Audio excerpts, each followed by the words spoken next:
Debo asegurarme que mis user stories sean independientes, negociables, que se puedan valorar, estimables, que sean relativamente pequeñas, es decir, con las que yo pueda manejar, no, una user story muy grande o que cubra una gran parte de la aplicación, a veces no puede ser fácilmente manejable.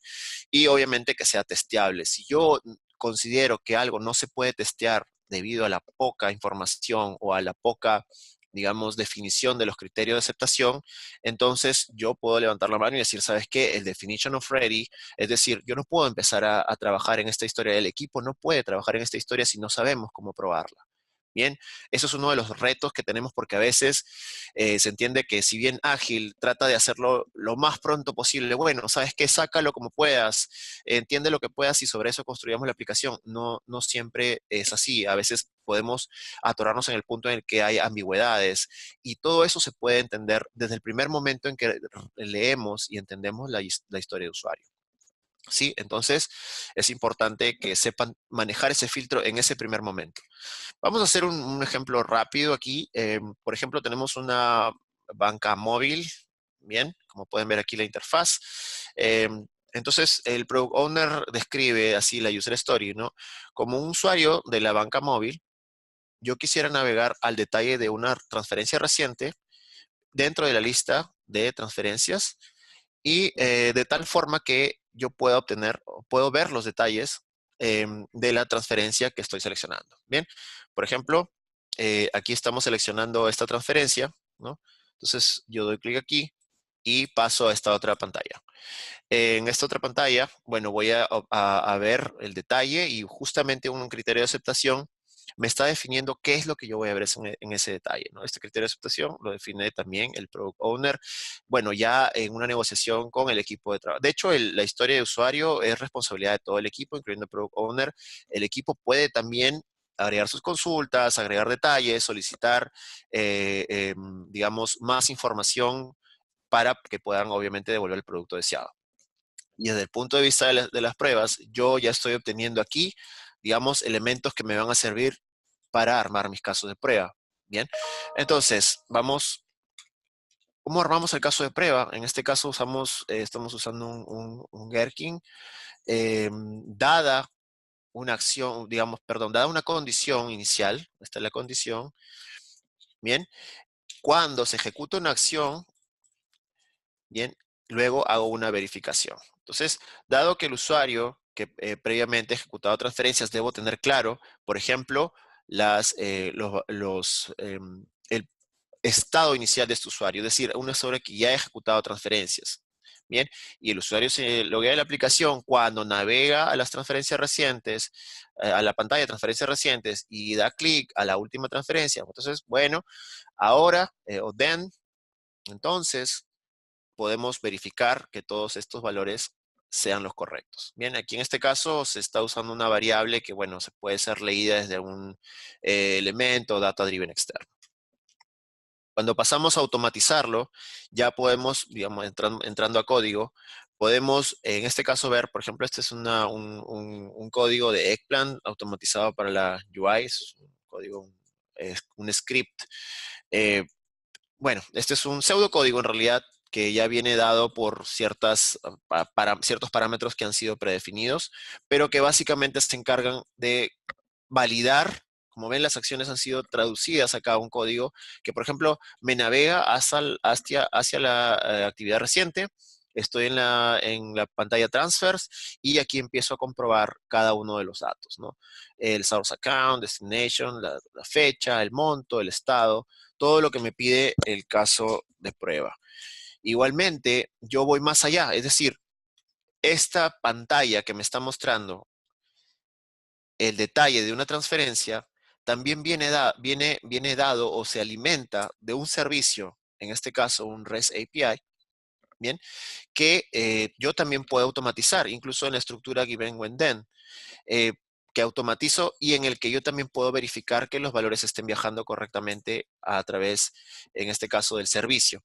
Entonces, yo le pego al servicio, genero una sesión, apunto a un endpoint, espero un resultado, por ejemplo, inicialmente, que me genere un status code 200. Obviamente con esto yo estoy asegurándome que estoy recibiendo una respuesta del servidor y luego verifico que, digamos, el cuerpo del response, de la respuesta, contenga los valores propios del caso de prueba que estoy verificando, ¿no? Igualmente, si voy más atrás en las tortas, digamos, estamos viendo las pruebas como una torta, normalmente nos quedamos aquí, ¿eh? Bien, yo lo automatizo y a su vez también automatizo la prueba de servicio. Pero más allá, el desarrollador lo que hace es asegurarse que digamos, el componente más básico con el que está trabajando, por lo menos tenga una respuesta que no sea null a la hora de ejecutarlo. Bien, yo le pido una transferencia, le mando un valor, cualquiera que sea, y yo estoy verificando que no sea nulo. En las pruebas unitarias, yo no verifico específicamente la funcionalidad, sino más bien verifico que el componente más básico me devuelva un valor o que esté funcionando correctamente. ¿Se podría validar la prueba a nivel funcional, a nivel de data? A este nivel sí, pero no es recomendable, porque cuando nos llenemos de pruebas unitarias y, digamos, tengamos que cargar data, esto se va a volver inmanejable.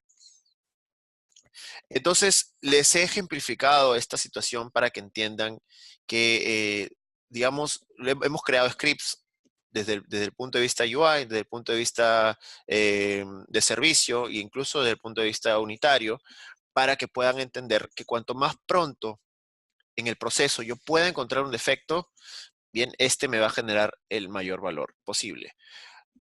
La mayoría de los defectos se introducen durante el requerimiento y la codificación. Entonces, invertir mayores esfuerzos en estas primeras etapas del proceso de desarrollo me va a retornar un mayor valor. Obviamente, el costo de la calidad por cada prueba, por cada cosa, hay tiempo y ese tiempo cuesta, ¿no? Nuestro trabajo tiene un precio que tiene que ser asumido, digamos, de una manera balanceada. Es decir, no puedo yo probar exhaustivamente porque eso me elevaría el costo demasiado, ni encontrar un punto medio, un punto de balance en el que yo pueda invertir tiempo en probar, pero a la vez dentro de lo más pronto en el proceso, ¿sí? ¿Qué pasa conforme el defecto se encuentra más cercano a producción, más cercano a la entrega?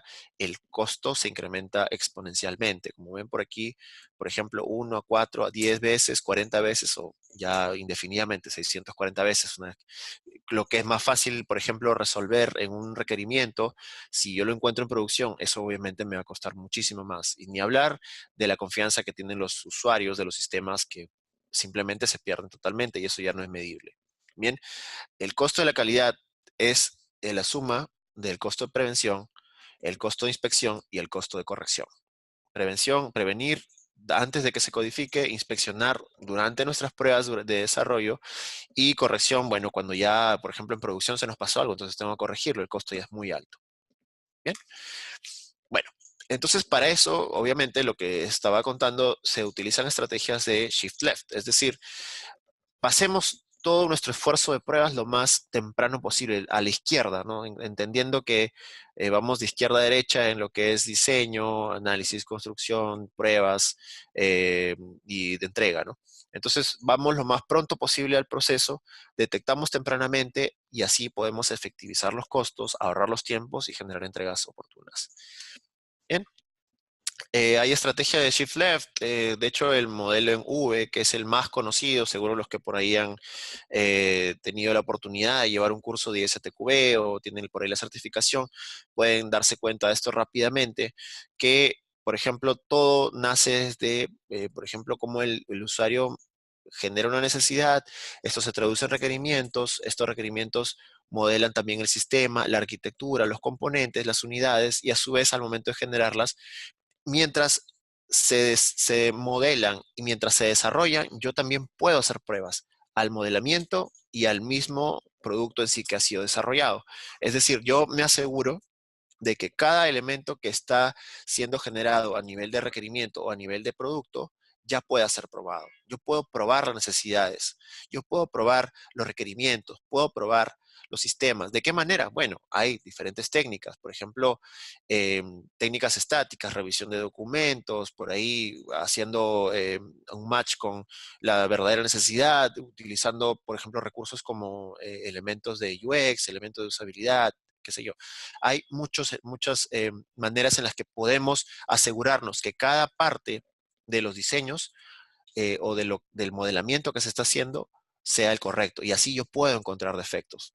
Yo puedo darme cuenta, por ejemplo, que si mi arquitectura no está contemplando algo que yo sé que va a tener que funcionar en producción de esa forma, bien, yo ya puedo detectarlo aquí. Bien, es un test un poco más especializado, por ahí que eso requiere la intervención de un especialista. Recuerde nuevamente, uno de los enunciados del manifiesto ágil es que el testing no es solamente de los testers, es de todo el equipo. Entonces, si yo de repente no soy experto en modelos de arquitectura, pero sí puedo involucrarme en que, por ejemplo, el arquitecto se involucre en el testing y pueda revisar, digamos, los modelos de arquitectura que está generando por ahí, qué sé yo, la organización o algún product owner técnico, qué sé yo. Entonces, estamos nosotros metidos en este proceso también. Bien, no debemos olvidar que luego que estos, digamos, cada uno de los niveles son generados, obviamente también ya tendremos pruebas como tal específicas de cada uno. Pero en nuestro modelo actual, bien, vamos a ver que todo esto se vaya a llevar a cabo a través de incrementos, bien, donde mi feature va a crecer conforme yo tengo un incremento y a la vez va a formar parte de una integración mayor. Entonces, yo puedo mantener ese tipo de pruebas, pero a través de incrementos, ¿no? Donde me enfoco transversalmente a cada uno de los niveles en cada incremento que voy a trabajar. Es decir, si me enfoco, por ejemplo, en mi primer feature, tengo una prueba unitaria que ejecutar. En mi segundo feature, ejecuto la prueba del primero más la prueba unitaria de lo que ya había incrementado inicialmente. Y así, en cada iteración, puedo asegurarme de que todas las capas de mi aplicación y todos los modelos que se están implementando sean los correctos. Bien. Eh, Bien, las pruebas se pueden hacer lo más temprano posible, incluso, por ejemplo, a través de prácticas como el Test Driven Development y el Behavior Driven Development. El Testing Driven Development, que es más una práctica a nivel de desarrollo, que se basa en pruebas unitarias para generar código. Es decir, inicia haciendo, digamos, checks a la funcionalidad, luego genera código que hace que este check, digamos, este unit test pase, y luego continúa con la refactorización, y así va pasando al siguiente test, etcétera. Y exactamente igual se puede dar con el Behavior Driven Development, pero a nivel de feature. Bien, el feature también hasta que funcione no va a pasar y bueno, vamos construyendo hasta que el feature avance y así yo pueda tener una aplicación más grande. Eh, Tradicionalmente, lo primero que haces como tester es agarrar la aplicación de manera manual, hacer una prueba exploratoria, hacer tus pruebas UI, bien, automatizar todo lo que se pueda a nivel de UI y llenarme de casos de pruebas UI. Por ahí algunos test de integración que, bueno, eh, algunos servicios que son los más importantes. Y los unit tests, bueno, pues no, los que se puedan, ¿no? Lo más básico.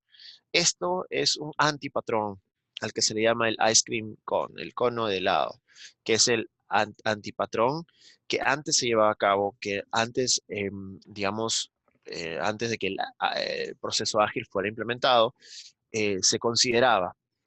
Sin embargo, esto obviamente implicaba mucho más esfuerzo, mucho más tiempo, porque las pruebas manuales toman tiempo. Automatizar UI toma mucho tiempo. Bien. Entonces, ¿qué es lo que se propone? Que el enfoque cambie, el paradigma ahora busca que sean, por ejemplo, los unit tests los que cubran aproximadamente el 70% de las pruebas, que todos mis componentes salgan probados.